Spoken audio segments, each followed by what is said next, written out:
విశాఖపట్నంలో బెట్టింగ్ యాప్స్కు బానిసైన ఓ యువకుడు అప్పులు పాలయ్యాడు. బెట్టింగ్ యాప్స్ వల్ల 21 లక్షల రూపాయలు అప్పులు చేశానని, తీర్చే మార్గం లేదని వాపోయాడు. రిషికొండ బీచ్ వద్ద సూసైడ్ చేసుకుంటున్నానని సెల్ఫీ వీడియో రికార్డ్ చేశాడు. ఆత్మహత్యకు యత్నించిన యువకుడిని బీచ్ పోలీసులు అడ్డుకుని కాపాడారు.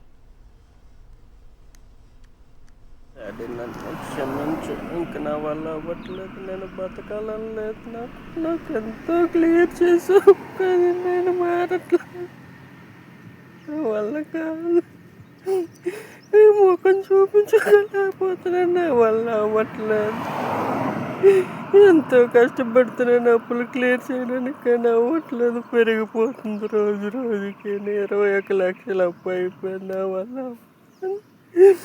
స్మైలీని బాగా చూసుకోవడానికి ఏమి తెలియదు,